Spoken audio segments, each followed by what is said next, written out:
Dimona का क्या हाल किया ईरान ने, वो दुनिया ने देख लिया, मैंने दिखा दिया। अब आइए उसके आगे की बात करते हैं। ईरान ने डिमोना के हमले के ठीक बाद इजराइल का एक शहर है अराद, ARAD, अराद, वहां पर अपनी बैलिस्टिक मिसाइल दागी, जो मिनट से पहले, पलक झपकने से पहले धड़ाम धुड़ूम धड़िश करके अराद के इलाके में गिरी। तबाही क्या मची, कुछ फोटो पहले आप देखिए और मैं जरा फुल स्क्रीन करके दिखा रहा हूं आपको, ताकि आप तबाही के मंजर को सुकून से देखें। ये इजराइल है हजरात, ये गाजा नहीं है। ये बात अलग है कि ईरान गाजा का बदला इजराइल से ले रहा है। इजराइल का टॉप सिक्योर्ड शहर अराद, जहां आज तक मिसाइल नहीं पहुंच रही थी, वहां पलक झपकने से पहले ईरान की मिसाइल पहुंच गई। और अराद के शहर में जब ये मिसाइल गिरी तो आप इन बिल्डिंगों की हालत देख सकते हैं और आपको हैरत होगी कि ईरान की सिर्फ एक मिसाइल अराद में गिरी थी। अल्लाह अकबर, अल्लाह अकबर। एक मिसाइल फादरलैंड के लिए काफी है अंधभक्तों।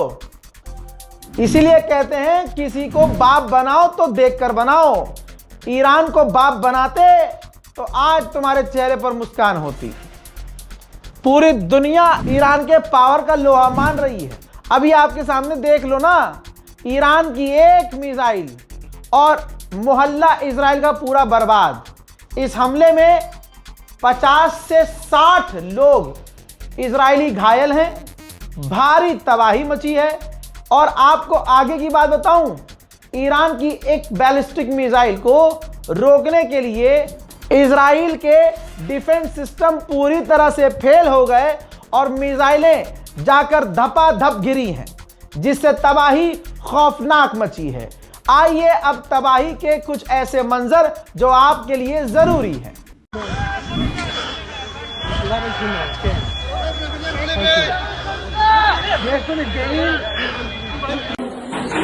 והרס באחד הדירות, הרס באחד הדירות פה, למעלה יש פצועים חבל על הזמן.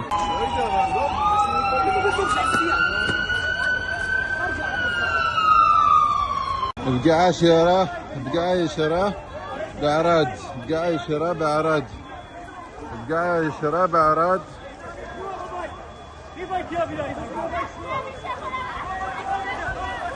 ערד ישראל, פגיעה ישירה, כל עולה באש.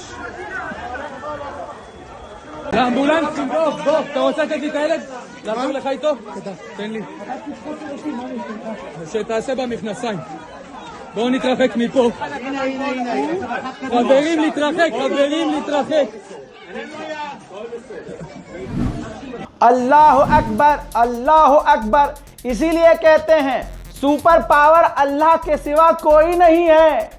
सुपर पावर सिर्फ अल्लाह है और अल्लाह का बेहतरीन इंसान वो जो अल्लाह पर यकीन करे। तो अब दुनिया फैसला कर ले कि यजीदी फौज की तरफ रहना है या अल्लाह की फौज की तरफ रहना है। दोस्तों, दोहा के लिए जो वार्निंग जारी की थी मैं वो पहले बता चुका था, लेकिन नया मामला है। दोहा का जो ये मैप जारी किया है ईरान ने, जहां आसपास के सिविलियन को इस एरिया को खाली करने को कहा है। मामला ये है कि जो ये मैप है, यहां अल जजीरा का मीडिया ऑफिस है।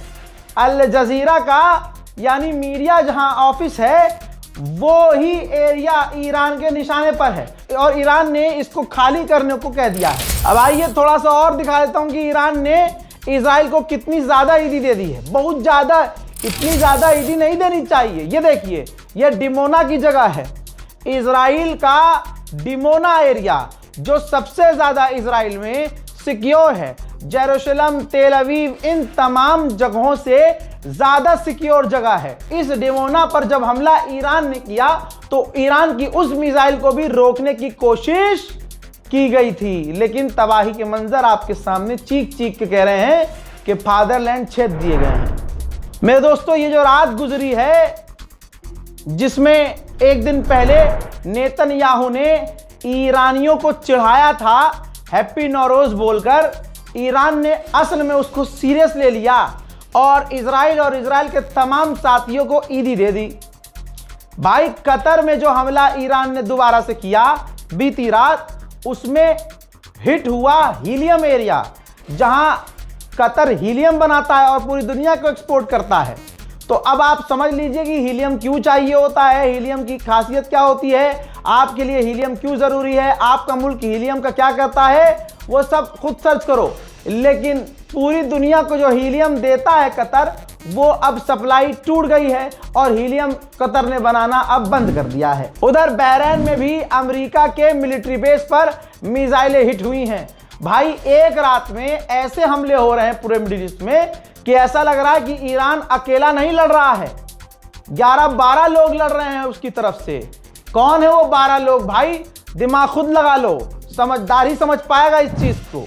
हजरात, अब ऑफिशियल इस रिपोर्ट के अंदर, इस वीडियो के अंदर मैंने इतनी खबरें दे दी हैं कि पूरे दिन गोदी मीडिया हमारे ही खबरों से खबरें निकालकर आपको चीख के सुनाता रहेगा। ये रहा IRGC का एक बयान जो आपके दिमाग को हिला देगा। IRGC के ईरानियन ऑफिशियल ने कहा है कि हम सुपर पावर बन चुके हैं, अब हमें और किसी चीज की जरूरत नहीं है, अब हमें परमाणु बम की तरफ आगे बढ़ना चाहिए। रूस के विदेश मंत्री सर्गेई लावरोव ने कहा है कि अमेरिका इजराइल ने ईरान के जो न्यूक्लियर साइट पर खुद सबसे पहले जो हमला करके तबाही मचाई, इससे दुनिया खतरे में पड़ गई है, इलाका खतरे में पड़ चुका है। अमेरिका इजराइल को तुरंत हमले बंद करने होंगे। उधर मेरे दोस्त, उधर ईरान ने फिर से कहा है कि हमने हॉर्मुज स्ट्रेट बंद नहीं किया है, बस हमने उन लोगों को रोका है जो हमारे दुश्मन का साथ दे रहे हैं।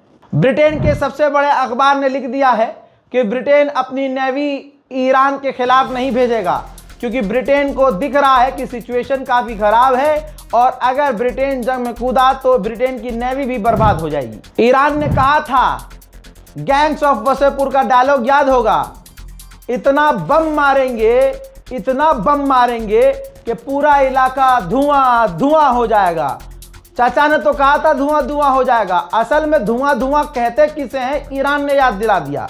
39 gas field, energy facility, oil site, 39, ठीक है, 39 जगह पूरे गल्फ देशों में हिट हुई है, जिसकी वजह से पूरी दुनिया में बिजली, पानी, ईंधन, डीजल, पेट्रोल सब महंगा होने वाला है। अब जैसे ही अल जजीरा के ऑफिस को खाली करने को ईरान ने कहा, अब अल जजीरा ईरान के खिलाफ ऐसा कुछ चला ही नहीं रहा है। अब ईरान के अंदर पता नहीं क्या हुआ, ईरान ने डिनाई कर दिया कि कोई बात नहीं है, हमने फिलहाल अल जजीरा के दफ्तर को खाली करने से मना किया हुआ है, हमने अल जजीरा को खाली करने को नहीं कहा। लेकिन दूसरे इलाके पर ईरान कंफर्म है कि वहां तो मारेंगे। दुनिया का सबसे बड़ा अखबार है रॉयटर्स, जरा देखिए उसने फ्रंट पर क्या छाप दिया है कि सिर्फ 3 हफ्तों के अंदर जंग इतनी बढ़ चुकी है, डोनाल्ड ट्रंप के हाथों से निकल चुकी है। फॉरेन पॉलिसी अमेरिकी मैगजीन ने छापा है कि एक वजह है जिस वजह से आज तक किसी अमेरिकी राष्ट्रपति ने ईरान पर हमला नहीं किया था। वो वजह आज दुनिया को दिख रही है कि बाबा बिना परमाणु वाला देश कैसे परमाणु वालों की बजा सकता है। IRGC ने कहा है कि अभी तक तो हम सिर्फ डिफेंस मोड में थे, रोक रहे थे, लेकिन हमने कुछ दिनों में यह पता लगा लिया है कि हमारे दुश्मन की कमजोरी क्या है, तो अब हम ऑफेंसिव मोड में हैं।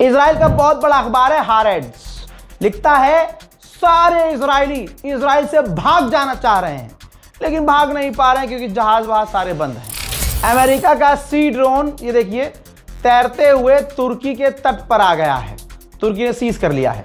उधर अमेरिका ने दिली तसल्ली और लोगों का भरोसा जीतने और बनाए रखने के लिए वीडियो जारी किया है और कहा है, जिसमें आप देख सकते हैं कि ईरान की नेवी और ईरान के बोट को उड़ाता हुआ देखा जा सकता है। मेरे दोस्तों, ये तमाम चीजें एक तरफ और जो ईरान मजे ले रहा है वो एक तरफ। ईरान तो पहले ही कह चुका है हम शहादत की राह में हैं, हम अपनी शहादत देख रहे हैं और हम इनकलाब फिर से लेके आ रहे हैं।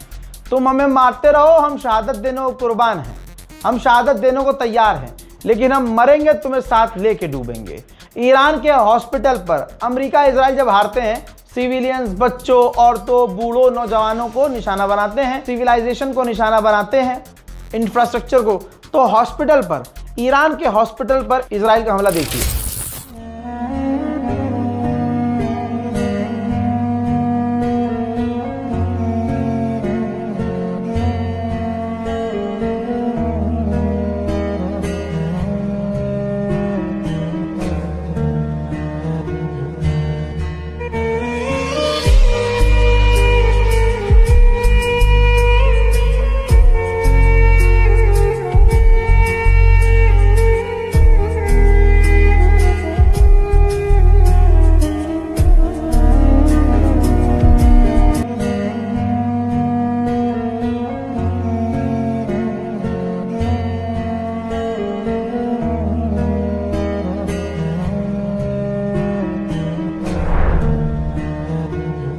इन तमाम चीजों के बीच अमेरिका इजराइल का प्लान तैयार है कि ईरान लड़ के भिड़ के स्ट्रेट ऑफ हॉर्मुज उससे ले लिया जाए। मेरे दोस्तों, ईरान बहुत बढ़िया खेल रहा है, इसके गवाह हम खुद हैं। हम ही ईरान के सोर्स से बताते हैं कि ईरान ने डियागो गार्सिया पर हमला किया, 2397 किलोमीटर की दूरी की मिसाइल दाग दी।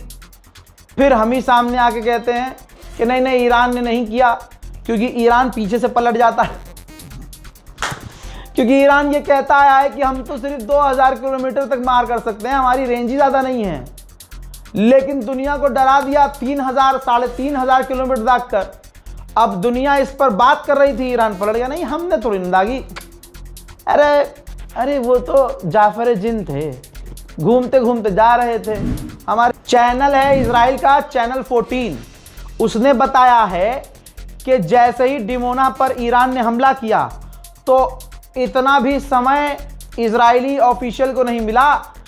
तमाम इजरायली ऑफिशियल फौरन फोन पर ही मीटिंग शुरू कर चुके हैं। इस रिपोर्ट को शेयर कीजिए, दुआओं में याद रखिए, चैनल को सब्सक्राइब कर लीजिए। जय हिंद।